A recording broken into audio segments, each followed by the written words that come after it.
Hello everyone, welcome back. कैसे हैं आप लोग? आशा करते हैं आप लोग बहुत अच्छे होंगे। डियर स्टूडेंट्स, आज का हमारा ये लेक्चर अरिथमेटिक प्रोग्रेशन अर्थात समांतर श्रेणी का थर्ड लेक्चर होने वाला है। डियर स्टूडेंट्स, प्रीवियस लेक्चर में हमने आप लोगों को कुछ क्वेश्चन सॉल्व कराया था। आपको याद होगा क्वेश्चन नंबर 10 तक मैंने आप लोगों को सॉल्व कराया था। आज क्वेश्चन नंबर 11 से हम आगे की तरफ बढ़ने वाले हैं। अभी डियर स्टूडेंट्स मैंने पीडीएफ सेंड नहीं की है एक्सरसाइज की टेलीग्राम पर, क्योंकि लगभग क्वेश्चन मैं सॉल्व करा रहा हूं। लेकिन कल मॉर्निंग में आप लोगों को अपने टेलीग्राम चैनल पर इस बुक की पीडीएफ मिल जाएगी, जिससे मैं आप लोगों को क्वेश्चन सॉल्व कर रहा हूँ। वो क्वेश्चन आपको मिल जाएंगे, इससे आप लोग भी उस पर प्रैक्टिस कर पाएंगे। अगर आप लोगों ने टेलीग्राम चैनल को ज्वाइन करा है तो बेस्ट है, नहीं तो इसी लेक्चर के डिस्क्रिप्शन में मैं उसका भी लिंक दे दूंगा। टेलीग्राम चैनल को ज्वाइन कर लीजिएगा, साथ ही साथ प्रीवियस दोनों लेक्चर का भी लिंक आपको डिस्क्रिप्शन में मिलेगा, वहां से जाकर के आप लोग देख लीजिएगा। आइए डियर स्टूडेंट्स, फटाफट से आज की क्लास को हम स्टार्ट करते हैं। आज की क्लास का क्वेश्चन नंबर 11 जो है डियर स्टूडेंट्स, वो इस तरीके से आप देखिएगा। लिखा हुआ है समांतर श्रेणी 3n+4 के 15वें पद तथा समांतर श्रेणी p+3 के 9वें पद का अनुपात ज्ञात कीजिए। देखो डियर स्टूडेंट्स, रेशियो फाइंड करना और 2 एपी दी गई है। अच्छा, ये है क्या? जब n के फॉर्म में दिया है तो समझ लीजिएगा कि वो समांतर श्रेणी का nवां पद दिया हुआ है, और ये अगर p के फॉर्म में लिखा है, मीन्स p के पदों में लिखा है, तो समझ लीजिएगा ये समांतर श्रेणी का pवां पद है। तो देखिए ध्यान से, अकॉर्डिंग टू प्रॉब्लम के अनुसार ये आपको nवां पद दिया है tn, कितना गिवन है 3n+4। ये समांतर श्रेणी का nवां पद दिया हुआ है।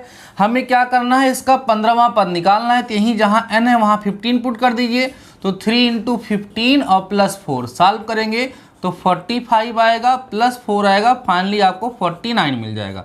मतलब ये जो पहली वाली आपको समांतर श्रेणी दी गई थी, उसका जो 15वां पद होगा डियर स्टूडेंट्स, वो कितना हो जाएगा, 49 हो जाएगा। पुनः दूसरी श्रेणी जो दी है उसके लिए ये pवां पद tp = p+3 दिया है। तो p के प्लेस पे जब वैल्यू पुट करोगे तो वही टर्म आ जाएगा। तो कौन सा पद निकालना है, 9वां। यहाँ 9 पुट कर दो, t9 = 9 और प्लस में 3, तो फाइनली आपको ये कितना मिल गया, 12 मिल गया ना। तो t9 = आपको 12 मिल गया। अब दोनों का अनुपात निकालना है। अनुपात मीन्स रेशियो फाइंड करना है। तो आइए इसका हम लोग रेशियो फाइंड कर लेते हैं। ये जो है इसका और इसका, तो 49 हो गया अपान में 12 हो गया। यही डियर स्टूडेंट्स आपका क्या हो जाएगा, आंसर। कितना सिंपल सा क्वेश्चन था, आप लोगों ने देखा कि कितना आसान सा क्वेश्चन डियर स्टूडेंट्स ये था, जिसको हम लोगों ने सॉल्व किया। 49/12 जो होगा आपका आंसर हो जाएगा। बहुत आसान था ना। इस एपी का nth टर्म गिवन था। जब किसी की एपी का nth टर्म गिवन होगा तो उसमें n की वैल्यू जो पुट करोगे वही टर्म आपको मिल जाएगा। समझ में आ रही बातें? तो सिंपल क्वेश्चन था, ये आपको समझ में आया होगा। फटाफट से नोट करिए, और इस तरह का कोई भी क्वेश्चन अगर अब आपको मिलेगा तो आप समझ जाएंगे कि उसको हमें सॉल्व कैसे करना है। डियर स्टूडेंट्स, लेक्चर आज का बहुत ही ज़्यादा इंपॉर्टेंट है। बहुत ही अच्छे क्वेश्चन आज के इस लेक्चर में हम लोग डिस्कस करने वाले हैं, इसलिए किसी भी क्वेश्चन को स्किप मत करिएगा, ध्यान से समझते चलिएगा। आइए डियर स्टूडेंट्स, हम चलते हैं क्वेश्चन नंबर 12 की तरफ और देखते हैं कि इस क्वेश्चन में क्या कहा जा रहा है। आइए समझिएगा। लिखा बच्चों, एक समांतर श्रेणी का 4वां पद। देखिए ध्यान से, क्वेश्चन लिखता हूं। एक समांतर श्रेणी, एक एपी है, एक समांतर श्रेणी का 4वां, आप कह सकते हो चौथा पद जो है, चौथा पद कह रहा है बच्चों 39 है, 39 है, तथा 11वां पद 11th टर्म जो है वो हमें दिया है बच्चों कितना, 67 है। 11वां पद कितना है, 67 है। तो कह रहे हैं श्रेणी का 28वां पद। तो श्रेणी का, ध्यान रखना, श्रेणी का 28वां पद, ठीक, 28वां पद ज्ञात कीजिए। बहुत ही बेहतरीन क्वेश्चन है, और इस तरह का क्वेश्चन अभी हम लोगों ने सॉल्व नहीं किया है। आइए समझते हैं कि इस तरह के क्वेश्चंस को डियर स्टूडेंट्स हम लोग कैसे सॉल्व करेंगे। देखिए ध्यान से, क्वेश्चन कह रहा है कि एक समांतर श्रेणी का 4वां पद 39 अर्थात 39 है, तथा 11 मतलब 11वां पद जो है वो कितना है बच्चों, 67 है। तो श्रेणी का कौन सा पद ज्ञात कीजिए, 28वां। अब देखो श्रेणी का 28वां पद हम कब ज्ञात कर सकते हैं, जब हमें श्रेणी का प्रथम पद और क्या पता होगा, सार्वंतर पता होगा। हमने पहले ही आपको बताया है कि किसी समांतर श्रेणी के हम पूरे खानदान के बारे में बता सकते हैं अगर हमें उस श्रेणी का प्रथम पद और क्या पता हो, सार्वंतर। तो इसमें हम लोग क्या करेंगे, सबसे पहले लेट करेंगे कि माना समांतर श्रेणी का प्रथम पद ए है और सार्वंतर क्या है बच्चों, डी है। उसके अकॉर्डिंग फिर हम रिलेशन बनाएंगे और रिलेशन को सॉल्व करके ए और डी की वैल्यू फाइंड करेंगे। जब ए और डी की वैल्यू हमें मिल जाएगी तो आसानी से हम उसका कोई भी टर्म, कोई भी पद फाइंड कर सकते हैं। आइए डियर स्टूडेंट्स क्वेश्चन को सॉल्व करते हैं। देखिए कैसे, ध्यान समझना। कहेंगे माना इस एपी का प्रथम पद, ठीक है, इस एपी का प्रथम पद आप ले लीजिए क्या है, a. Let the first term of this AP is equal to a, ठीक है। तथा सार्व अंतर, ध्यान समझते चलना बच्चों, तथा सार्व अंतर जो है वो हम लेट कर लेते हैं कि क्या है, डी है। अब क्वेश्चन कह रहा है कि चौथा पद 39 है। अब प्रश्नानुसार या फर्स्ट केस यहाँ आप लिख सकते हैं। पहली शर्त जो है वो ये है बच्चों कि इसका जो फोर्थ टर्म है वो 39 है, T4 या A4 लिख सकते हैं। अब इसका फार्मूला लगाएंगे तो क्या आएगा, A plus 4 minus 1 into D आएगा इक्वल टू 39। इसका मतलब A plus 3D equal to 39, ये मेरा हो जाएगा इक्वेशन नंबर फर्स्ट। हमारा एम क्या है, हमारा एम है ए और डी की वैल्यू को फाइंड करना, अर्थात हमें प्रथम पद और सार्वंतर को ज्ञात करना है। फिर देखिएगा सेकेंड केस में क्या कहा गया है, उसके अकॉर्डिंग इक्वेशन बनाइए। सेकेंड केस कह रहा है बच्चों कि 11वां पद मीन्स T11 जो है वो 67 है। इसको करोगे तो A प्लस 10D आएगा, डायरेक्ट लिख देंगे 67। ये डियर स्टूडेंट्स हमारा हो गया इक्वेशन नंबर सेकेंड। अभी हमें क्या करना है, इस इक्वेशन फर्स्ट और इक्वेशन सेकंड को सॉल्व करके ए और डी की वैल्यू को फाइंड करना है। तो देखिए ध्यान से, बाई हम बहुत आसानी से करेंगे, इक्वेशन सेकंड से इक्वेशन फर्स्ट को सब्ट्रैक्ट कर देते हैं। तो क्या मिलेगा, a plus 10d is equal to 67।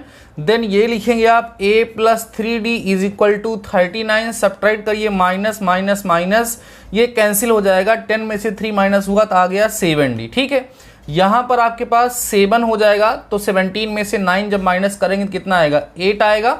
और यहाँ पर आपके पास कितना बचेगा बच्चों, 5 बचेगा। 5 में से 3 माइनस करेंगे तो 2 बचेगा, ठीक है। अब ये आपको मिलेगा 7d इक्वल टू 28, तो d इक्वल टू आपको 4 मिल गया। मीन्स यहाँ पर जिस एपी के बारे में, जिस समांतर श्रेणी के बारे में चर्चा करी गई है, उस समांतर श्रेणी का जो सार्वंतर होगा डियर स्टूडेंट्स वो कितना होगा, 4 होगा। अब क्या करिए, d का मान समीकरण 1 या 2 में रख दीजिए। d का मान समीकरण 1 में रखने पर ध्यान दें, जब आप इसको समीकरण 1 में रखेंगे तो समीकरण 1 यही है, a plus 3 into 3 equal to 39 हो गया। 3 नहीं आया, d की वैल्यू 4 आई है ना। तो ये हो गया a plus 12 is equal to 39। तो a इक्वल टू 39 माइनस 12, तो a इक्वल टू आपको जो मिलेगा ये 27 आपको मिल जाएगा। ये हो गया बच्चों किसकी वैल्यू, a की वैल्यू। a और d की वैल्यू आ गई। अब हमें क्या करना है, इसका 28वां पद ज्ञात करना है। अब हम ज्ञात करेंगे T28, तो फार्मूला होगा a प्लस 27d। तो a की वैल्यू 27 होगी और प्लस d की वैल्यू कितनी होगी, 4 होगी। वैल्यू पुट कर दो, 27 प्लस 7 चौके 28 और यहाँ पे 4 दूना 8 2 10, ये हो जाएगा हमारा। इसको जब करेंगे तो आपके पास मिल जाएगा 135 और ये डियर स्टूडेंट्स आपका क्या हो जाएगा, आंसर हो जाएगा। बहुत ही बेहतरीन क्वेश्चन था, बहुत ही सिंपल सा क्वेश्चन था। और ख़ास बात ये है कि इस तरह के क्वेश्चन जो है डियर स्टूडेंट्स एग्जाम में अधिकतम पूछे जाते हैं। देखिए क्वेश्चन में क्या कंसेप्ट था, 2 कंडीशन दी गई थी, उन दोनों कंडीशन का यूज़ करते हुए हमने 2 इक्वेशन फॉर्म किए और उन इक्वेशन को सॉल्व करके a और d की वैल्यू को फाइंड कर लिया। जब a और d की वैल्यू हमें मिल गई तो उसकी हेल्प से हम उसका कोई भी टर्म फाइंड कर सकते हैं। डियर स्टूडेंट्स क्वेश्चन क्लियर हो गया होगा, फटाफट से इसको नोट करिए। अब हम लोग चलते हैं अपने नेक्स्ट क्वेश्चन की तरफ। एक जरूरी बात डियर स्टूडेंट्स आप लोगों से करनी थी कि शायद आप लोग लेक्चर को शेयर नहीं कर रहे हैं, इसलिए बच्चे जुड़ नहीं पा रहे हैं। आप जिस भी कॉलेज में एडमिशन कराए हैं डियर स्टूडेंट्स, वहाँ पर आपकी जो भी क्लास है, आप लोगों से एक बार मैं रिक्वेस्ट करता हूँ कि अपनी क्लास में आप सभी के सभी लोग शेयर कर दीजिए। बच्चे जुड़ेंगे, ज़रूर जुड़ेंगे और बहुत ही ज़्यादा आनंद भी आएगा। लेकिन जब लेट हो जाएगा उनका तो समस्या होगी। इसलिए मैं चाह रहा हूं कि मैं पढ़ा तो रहा ही हूं, तो ज़्यादा से ज़्यादा बच्चे अगर जुड़ेंगे तो मुझे भी फ़ायदा होगा और आपको भी अच्छा लगेगा। जब बच्चे एक साथ पढ़ते हैं तमाम प्रकार, जब हमारा टेस्ट वगैरह होगा तो उसमें क्या परफॉर्मेंस होगी वो सब थोड़ा सा बेहतर हो जाता है। बाकी आप लोग ऐसे ही सपोर्ट करिएगा। आइए डियर स्टूडेंट्स, हम लोग चलते हैं अपने क्वेश्चन नंबर 13 की तरफ और देखते हैं कि इसको हम लोग कैसे सॉल्व करेंगे। कह रहा है एक समांतर श्रेणी का 12वां पद 125 है। ध्यान दो डियर स्टूडेंट्स, कह रहे हैं एक समांतर श्रेणी है, 60 में एपी ले देता हूं, एक एपी का 12वां पद मीन्स 12th टर्म हमें दिया है। 12वां पद कितना दिया हुआ है? 12वां पद बच्चों 125 है, ऐसा यहां पर बोल रहा है। ठीक है, योम 21वां पद, ध्यान दीजिए, योम 21वां पद 21st टर्म जो है वो लिखा हुआ है 143, 143 है। ठीक है, 143 है। तो कह रहे हैं तो श्रेणी का प्रथम पद व सार्वंतर ज्ञात कीजिए। बहुत आसान क्वेश्चन है। तो श्रेणी का, ध्यान दो, श्रेणी का प्रथम पद है ना, फर्स्ट टर्म, प्रथम पद योम हमें क्या ज्ञात करना है? सार्वंतर ज्ञात कीजिए। ये हमारा क्वेश्चन है, बहुत ही आसान, बहुत ही सिंपल सा क्वेश्चन है। अभी जैसे मैंने सॉल्व कराया क्वेश्चन, एकदम सेम क्वेश्चन वही है। क्या करेंगे आप लोग? मान लेंगे कि इस समांतर श्रेणी का प्रथम पद क्या है? ए है, और सार्वंतर कितना है डियर स्टूडेंट्स? डी है, और दो इक्वेशन बना करके सॉल्व कर लेंगे, आराम से ए और डी की वैल्यू आ जाएगी। ये तो उससे भी ज़्यादा आसान है, क्योंकि प्रीवियस क्वेश्चन में ए और डी की वैल्यू को फाइंड करने के बाद 28th टर्म भी फाइंड करना था, लेकिन यहाँ ऐसा कुछ नहीं करना है, केवल ए और डी की वैल्यू आप फाइंड करना है। तो डियर स्टूडेंट्स, ये आज के टास्क में रहेगा, 2 डेज टास्क। इसको आप लोग सॉल्व करेंगे और कमेंट सेक्शन में मुझे इसका आंसर जरूर बताएंगे। प्रीवियस लेक्चर में मैंने जो टास्क दिया था उसमें बहुत सारे बच्चे सही आंसर बता रहे थे और मुझे बहुत ही ज़्यादा अच्छा भी लग रहा था। और इसको भी आप लोग सॉल्व करके मुझे कमेंट सेक्शन में आंसर बताएंगे डियर स्टूडेंट्स कि ए और डी की वैल्यू आपकी कितनी आ रही है। ठीक है, चलिए बढ़ते हैं अपने नेक्स्ट क्वेश्चन की तरफ, जो कि डियर स्टूडेंट्स हमारा होगा क्वेश्चन नंबर 14। देखिए ध्यान से, लिखा हुआ है समांतर श्रेणी, जिसको हम 60 में एपी लिख देते हैं। एपी लिखा है ए प्लस डी, ठीक है, और फिर ए प्लस 2d, देख रहे हैं जनरल टर्म लिखा है, डॉट डॉट डॉट लिखा हुआ dear students a plus n minus 1 into d, ठीक है, का अंत से 20वां पद ज्ञात कीजिए। ध्यान दो, का अंत से 20वां पद, ठीक है, अंत से 20वां पद ज्ञात कीजिए। बहुत ही आसान सा क्वेश्चन है, अंत से हमें 20वां पद ज्ञात करना है। अब याद करिए, हमने अंत से nवां पद निकालने का फार्मूला बताया है, Tn equal to L minus n minus 1 into d, यही हमने फार्मूला आपको बताया है अंत से nवां पद का। तो आप कहेंगे इन एबव एपी, या दी गई समांतर श्रेणी में इस दी गई एपी का लास्ट टर्म आपको साफ दिख रहा है, a plus n minus 1 into D है, ये अंतिम पद है। उसके बाद बच्चों इसका जो सार्वंतर है वो डी ही चल रहा है, तो हमें निकालना Tn इक्वल टू फार्मूला लगा दीजिए L minus n minus 1 into D निकाल लीजिए। अब देखिए ध्यान से, वैल्यू पुट करिए, T आपको 25 चाहिए है ना, नहीं 20th टर्म फाइंड करना, हाँ ठीक है, T 20 हो गया। अब L की वैल्यू ये पुट करो, a plus n minus 1 into D हो जाएगा। बात समझ में आ रही है? ये n अलग है, ये n अलग है, माइनस यहाँ होगा 25 minus 1 into d dear students, ये हो जाएगा 25 में 20 टर्म निकाल रहे हो ना। अब इसको सॉल्व करो, तो T20 इक्वल होगा आपका a प्लस है ना n माइनस 1 इंटू डी, और माइनस में हो जाएगा 19d। ठीक, अब देखो T20 equal to a plus, इन दोनों में d कॉमन ले लो तो क्या होगा n minus 1 minus 19 into D. तो इस तरीके से जब करेंगे तो T20 जो होगा डियर स्टूडेंट्स वो हो जाएगा a plus n minus 20 into D. ये जो होगा लास्ट से 20th टर्म यही हो जाएगा डियर स्टूडेंट। ये आपका क्या हो जाएगा? आंसर हो जाएगा, क्योंकि इसमें आप इस वाली n की वैल्यू नहीं जानते, ये टोटल नंबर ऑफ टर्म्स है, आप एक ही n की वैल्यू वहां पुट करेंगे, तो ये डियर स्टूडेंट्स आपका क्या हो जाएगा? आंसर। बहुत ही अच्छा सा क्वेश्चन है, कंफ्यूज करने वाला क्वेश्चन है, आई होप आपको समझ में आ चुका होगा। आइए चलते हैं डियर स्टूडेंट्स हम लोग नेक्स्ट क्वेश्चन की तरफ, जो कि हमारा होगा क्वेश्चन नंबर 15। ठीक है, अच्छे अच्छे क्वेश्चन हैं। आज के इस लेक्चर में जो भी क्वेश्चन हम लोग डिस्कस करेंगे वो सारे के सारे क्वेश्चन बहुत ही अच्छे हैं। आइए क्वेश्चन नंबर 15 की बात करते हैं। ये भी बहुत ही अच्छा क्वेश्चन है डियर स्टूडेंट। लिखा हुआ है एपी।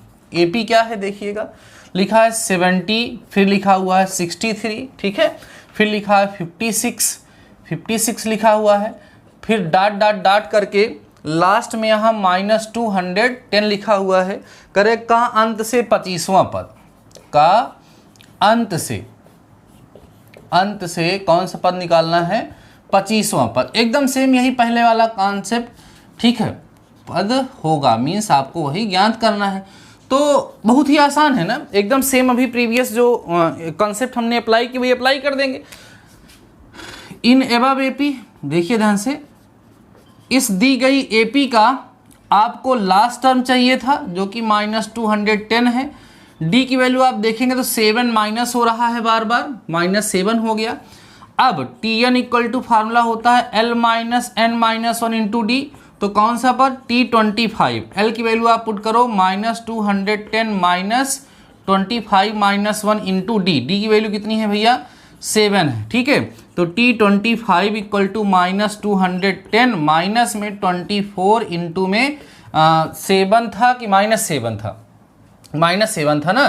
तो जब -7 था तो ये इसको प्लस कर देगा, ठीक है। तो T25 इक्वल टू -210 और प्लस 7 चौक 28, 7 दूना 14 हो जाएगा, ठीक है, ठीक है, 7 दूना 14 हो जाएगा और 28 2 14 2 16, ये हो जाएगा आपका। अब इसमें से इसको माइनस कर दीजिए T25, ठीक है। यहाँ पर 10 में से 8 गया, 2 बचा। यहाँ पर कितना बचेगा बच्चों, 10। यहाँ पर बचेगा आपका 4 और ये आपका होगा -42। इसका मतलब लास्ट से जो 25th टर्म होगा वो कितना हो जाएगा डियर स्टूडेंट्स, -42 करके आपका क्या होगा, आंसर आ जाएगा। और ये अच्छा क्वेश्चन है, आई होप आपको ये क्वेश्चन अच्छे से समझ में आ गया होगा, ठीक है। चलिए इसको भी डियर स्टूडेंट्स हम लोग इरेज करते हैं क्वेश्चन नंबर 15 को, और अब हम लोग बढ़ते हैं अपने नेक्स्ट क्वेश्चन की तरफ जो कि हमारा होगा क्वेश्चन नंबर 16, ठीक है। आइए समझते हैं हम लोग किसकी तरफ चलते हैं, क्वेश्चन नंबर 16 की तरफ चलते हैं, ठीक है। क्वेश्चन नंबर 16, आइए समझिएगा डियर स्टूडेंट्स। क्वेश्चन नंबर 16 करा, किसी समांतर श्रेणी का 12वां पद उस श्रेणी के 5वें पद के 3 गुने से 5 कम है। ध्यान दो, कह रहे हैं किसी समांतर, या इसे लिख दो किसी एपी का 12वां पद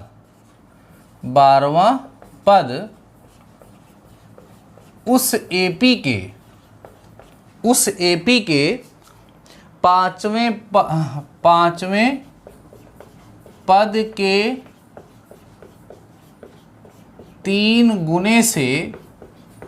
3 गुने से 5 कम है, 5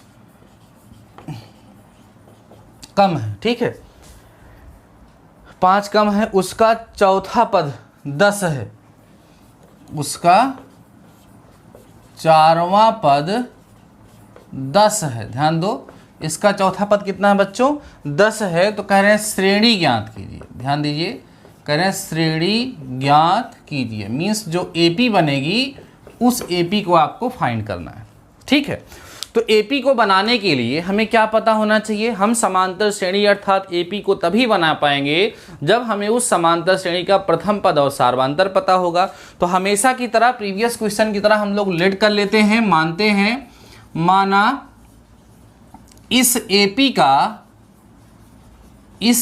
का प्रथम पद क्या ले लिया जाए, प्रथम पद बराबर ए तथा सार्व अंतर, ध्यान देना बच्चों, क्या ले लेंगे, सार्व अंतर इक्वल टू हम डी ले लेंगे।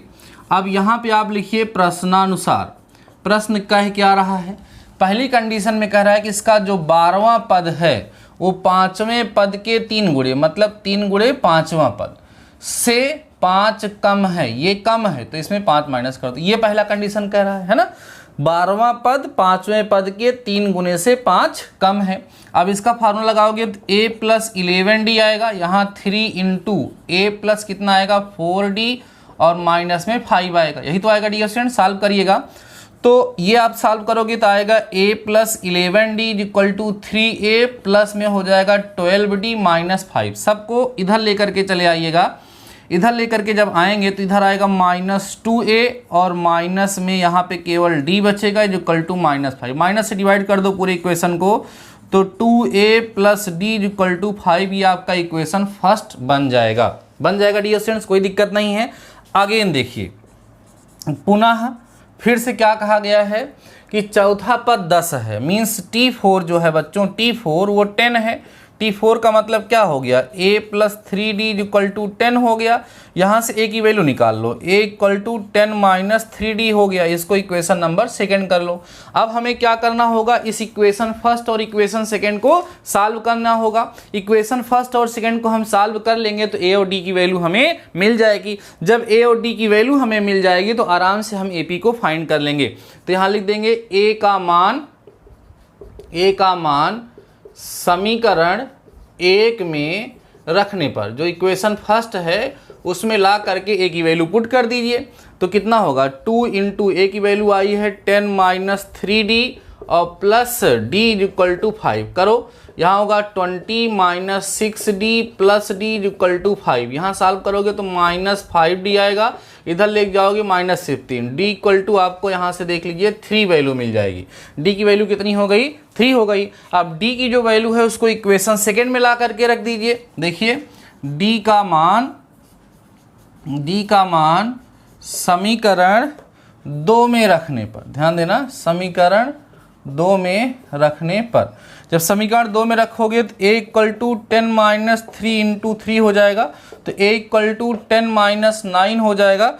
तो a की जो वैल्यू है बच्चों कितनी आ जाएगी, 1। तो देखिए ध्यान से प्रथम पद आ गया और क्या आ गया, सार्वांतर आ गया। अब हमें क्या करना है, वह AP बनानी है, वह समांतर श्रेणी हमें बनानी है कि वह AP क्या होगी। आइए देखते हैं डियर स्टूडेंट्स AP क्या होगी। AP का फार्मूला है a plus d a plus 2d and so one. तो a की वैल्यू 1 है, फिर a की वैल्यू 1 प्लस d की वैल्यू कितनी आई है, 3 है, फिर यहाँ 1 और 2 इंटू 3 एंड सो वन। तो ये हो गया 1, फिर हो गया 4 और उसके बाद फिर यहाँ पर 3 2 6 1 7 एंड डॉट डॉट डॉट, ये आपकी AP हो जाएगी 1 4 7। और आप देख रहे हैं कि 3 3 ऐड हो रहा है, अगला टर्म जो होगा डियर स्टूडेंट्स वो 10 हो जाएगा। 1 4 7 10 13, ये आपकी क्या हो जाएगी, AP हो जाएगी। जैसा कि हमने स्टार्टिंग में आपको बताया था कि अगर हमें किसी AP का प्रथम पद और सार्वांतर पता हो जाता है तो हम उस AP के पूरे खानदान के बारे में बता सकते हैं, उसके बारे में सब कुछ बता सकते हैं। ठीक है डियर स्टूडेंट्स, तो इसको हम लोग इरेज करते हैं, देन हम लोग बढ़ते हैं अपने नेक्स्ट क्वेश्चन की तरफ फटाफट से।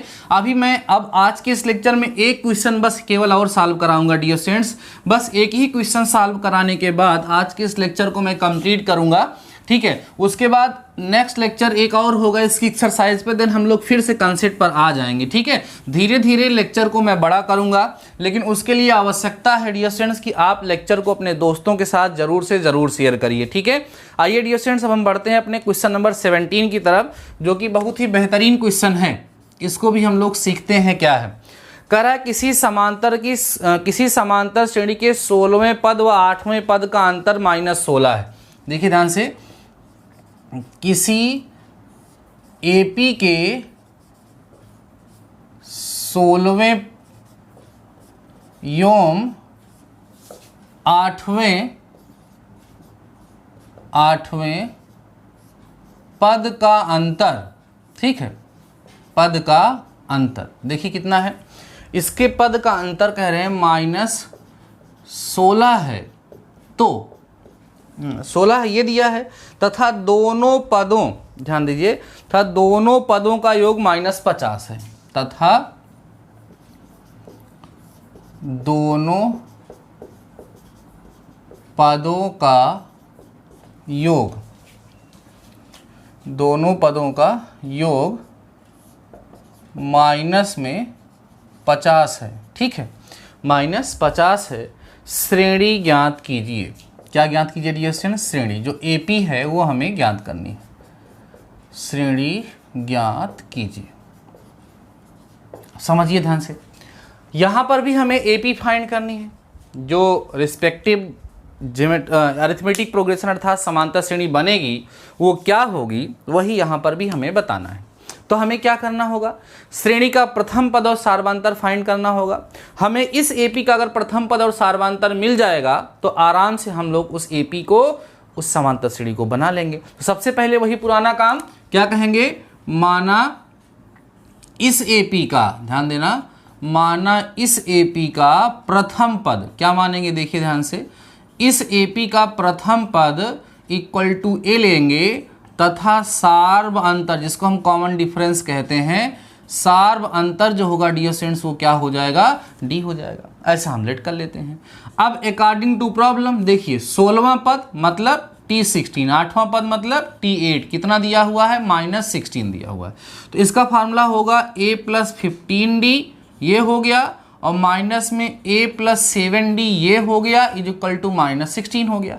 जब इसको ओपन करोगे तो a + 15d आएगा, -a - 7d आई जो -16, ये a से a कैंसिल हो गया, 15 में से 7 माइनस होगा तो यहाँ 8d आएगा इक्वल टू 16, तो d इक्वल टू -2 आपको मिल जाएगा। चलो एक वैल्यू तो हमें मिल गई। जब d मिल गया तो अगेन देखिए, अगेन अकॉर्डिंग टू प्रॉब्लम, फिर से प्रॉब्लम क्या कह रही है, फिर से प्रॉब्लम ये कह रही है कि इन्हीं दोनों पदों को जब जोड़ते हैं, मतलब A16 प्लस और मतलब T8 इक्वल टू जो है वो -50 आता है। तो इसका फार्मूला अभी आप लोगों ने किया a + 15d, और इसका हो जाएगा आपका कितना, a + 7d इक्वल टू -50 हो जाएगा। सॉल्व करते चलिए, a और a कितना हो गया, 2a हो गया, और ये 15 और 7 आपका हो गया 22d हो गया, इक्वल टू -50। d की वैल्यू यहाँ से ला के पुट कर देते हैं, तो 2a, जब 2 यहाँ पुट करोगे तो 22 2 जा 44 हो जाएगा, -44 इक्वल टू -50, तो 2a इक्वल टू -50 + 44 हो जाएगा। तो 2a इक्वल टू आपको -6 मिलेगा, और a की वैल्यू बच्चों आपको कितनी मिल जाएगी, -3 मिल जाएगी। तो देखिए ध्यान से, इसका a भी मिल गया इस AP का, और मीन्स डी भी मिल गया, मतलब इस समांतर श्रेणी का हमें प्रथम पद भी प्राप्त हो चुका है और सार्वांतर भी प्राप्त हो चुका है। अतः श्रेणी बना दीजिए, अतः समांतर श्रेणी, ठीक है। समांतर श्रेणी क्या बनेगी, देखिए समांतर श्रेणी बनेगी a + d, a + 2d, a + 3d and so on. a की वैल्यू पुट करिए, -3 हो गया, फिर -3 प्लस d की वैल्यू कितनी आई है, -2 हो जाएगा यहाँ पर, फिर -3 + 2 × -2 हो जाएगा, फिर -3 + 3 × -2 हो जाएगा एंड सो ऑन। तो ये आपका आएगा -3, यहाँ आएगा आपका -5, और यहाँ देखिए 2 2 जा 4, यहाँ हो जाएगा आपका -7 हो जाएगा, 2 2 माइनस हो रहा है, और यहाँ आप चेक करेंगे तो माइनस में 9 हो जाएगा एंड डॉट डॉट डॉट। यही डियर स्टूडेंट्स आपका क्या होगा, आंसर होगा, यही रिजल्टिंग एपी होगी जो हम लोगों को क्या करना था, फाइंड करना था। बहुत ही बेहतरीन क्वेश्चन था, बहुत ही अच्छा क्वेश्चन था। मुझे पूरा भरोसा है कि आप लोगों को ये क्वेश्चन अच्छे तरीके से समझ में आ गया होगा। अभी डियर स्टूडेंट्स हम लोग जिन क्वेश्चन की बात कर रहे थे वो केवल और केवल nth टर्म के फार्मूले से आ रहे हैं, यनवा पद का जो कंसेप्ट है उस पे आ रहा है। अभी हमारे सिलेबस में 2 कंसेप्ट और बचे हुए हैं। एक कंसेप्ट अभी ये तो हो गया, इसके बाद हम यन पदों के योगफल के कंसेप्ट पे चलेंगे, उसके बाद फिर हम लोग समांतर माध्य के कंसेप्ट पे चलेंगे, तब जाकर के ये चैप्टर हमारा कंप्लीट होगा।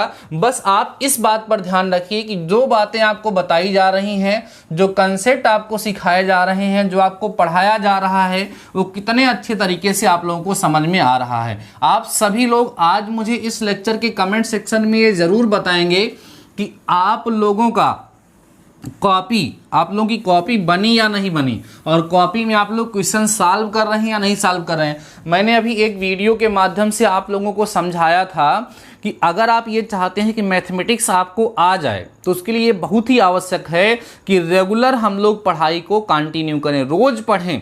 अगर हमारा बीच में गैप होता है तो वो चीज़ें कहीं ना कहीं हमसे मिस होने लगती हैं और वहाँ से हमारा लॉस। जैसे अभी कल का लेक्चर परसों देखोगे, परसों का नरसों देखोगे, धीरे धीरे क्या होती है, ये हैबिट हमारी ख़राब हो जाती है, जिससे हमारा काम अच्छा नहीं हो पाता है। इसलिए डियर स्टूडेंट्स आप कॉपी शायद बना ली होंगी, और जो क्वेश्चन मैं आपको सॉल्व करा रहा हूँ, इसलिए सारे क्वेश्चन को मैं टच करते हुए चल रहा हूँ और सारे क्वेश्चन को आपको सॉल्व करा रहा हूँ, आप लोग सॉल्व करते हैं। बाकी अभी जब चैप्टर कंप्लीट होगा तो आपके जो डाउट्स हैं ना वो भी मैं कलेक्ट करूंगा, आपके डाउट्स को भी मैं सॉल्व कराऊंगा। आपके डाउट्स के लिए एक डाउट सेशन रखा जाएगा। इंस्टाग्राम पे आप मुझे मैसेज करेंगे अपनी प्रॉब्लम, और उन सारी की सारी प्रॉब्लम्स को मैं कलेक्ट करके एक साथ उनका सोल्यूशन आपको प्रोवाइड करा दूंगा। क्योंकि हो सकता है कि बच्चों के स्कूल में अलग अलग तरह की बुक चल रही हो। अभी बहरहाल जिस बुक से मैं क्वेश्चन सॉल्व करा रहा हूं, ये जो है डियर स्टूडेंट्स, ये जी मास्टर जी की बुक है, जेपी चौहान की लिखी हुई है। बाकी कई सारे बच्चे और सारे बुक की बात कर रहे थे, तो उस पर एक प्रॉपर वीडियो के माध्यम से मैं आप लोगों के साथ डिस्कस करूंगा कि आपके यहाँ कौन सी बुक चल रही है, उसके हिसाब से भी आप लोगों से चर्चाएं चलेंगी। बहरहाल मैथमेटिक्स में बुक कोई भी हो, कंसेप्ट क्लियर होना चाहिए। अगर कंसेप्ट क्लियर होगा तो क्वेश्चन को सॉल्व करने में कोई समस्या नहीं होती है। तो डियर स्टूडेंट्स, आज के इस लेक्चर को बस यहीं समाप्त करते हैं। आशा करते हैं कि आज के इस लेक्चर में जो कुछ भी आपको समझाया गया है वो पूरी तरीके से समझ में आया होगा। बाकी डियर स्टूडेंट्स, मिलते हैं नेक्स्ट लेक्चर के साथ। तब तक के लिए शानदार रहिए और पढ़ते रहिए।